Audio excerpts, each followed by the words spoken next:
ఈరోజు పహల్గామ్లో ఏదైతే ఉగ్రవాదుల దాడి జరిగిందో దానిపైన కొంచెం చర్చించడానికి మేము ముందటికి వచ్చిన.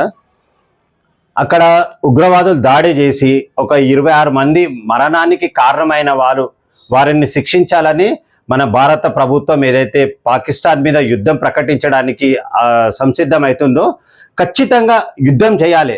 అయితే అక్కడ జరిగిన సంఘటనలో మన భారతదేశంలో ఒక మంచి ఏం జరిగిందంటే ముస్లిమ్స్లలో కూడా మనం అందరం ఐక్యత ఉందాం అనేది ఒక భావన ఏర్పడ్డది.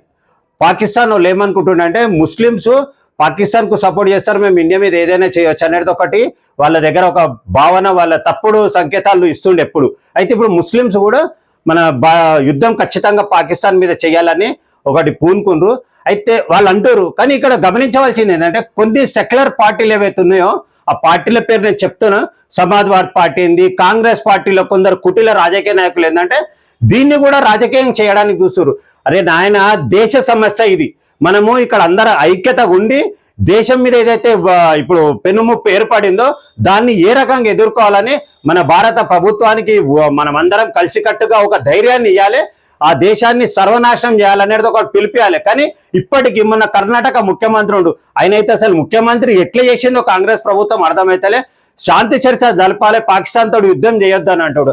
అరే, మన దేశంలో ఉన్న హిందువులు ముస్లింలను కాకుండా అందరినీ చంపుతారు ఉగ్రవాదులు. అలాంటి వారితో చర్చలేంది, అసలు ఎప్పుడో యుద్ధం చేసి పాకిస్తాన్ని నామరూపాలు లేకుండా చేసేడుతుండే. మొన్న నేను ఒక చిన్న వీడియో చూసిన, ఇరాన్ దేశస్థ మంత్రి ఆయన ఏమంటుండే, ఇండియా గిట తలుచుకుంటే రాత్రి యుద్ధం మొదలు పెడితే పొద్దులాడ వరకు పాకిస్తాన్ ఏడుందో ప్రపంచ పటాల నుంచి ఎగిరిపోతుంది. అప్పుడు మేము ఇరాక్ పోవాలన్నా కూడా ఇప్పుడు పాకిస్తాన్ మీదకి ఏదైతే పోవాలనో అది కాకుండా డైరెక్ట్ మేము ఇరాక్ పోవడానికి అంటే మాకు టైం కూడా తక్కువ అవుతుందని అక్కడ ఇరాన్ మంత్రి ప్రపంచంలో ఉన్న పలు దేశాలు కూడా మనకు సపోర్ట్ ఇస్తుంటే ఇక్కడ ఉన్న ఫాల్తుగాళ్ళు మాత్రం ఇప్పటికి కూడా పాకిస్తాన్ సపోర్ట్. పాకిస్తాన్ మినిస్టర్ ఏమంటాడు మొన్న వీడియోలు ఇప్పటికి కూడా రెగ్యులర్గా వస్తుంది, మాకు మమతా బెనర్జీ సపోర్ట్ ఇస్తుంది, సమాజ్వాదీ పార్టీ సపోర్ట్ ఇస్తుంది, కాంగ్రెస్ సపోర్ట్ ఇస్తుంది, మేము ఇండియాతో యుద్ధం. అరే, ఇండియాలో ఉన్న వానికి సపోర్ట్ ఇస్తారంటే వీళ్ళు అసలు ఇండియా గురించి ఏం ఆలోచిస్తారు? ప్రజలు ఇక్కడైనా మారి మనం ఎవరినైతే ఎన్నుకుంటామో మనకు భరోసా ఎవరైతే ఇస్తారో, మన దేశానికి రక్షణ ఎవరైతే ఉంటారో వారికే ఓటు వేయాలి నెక్స్ట్ ఎలక్షన్లలో.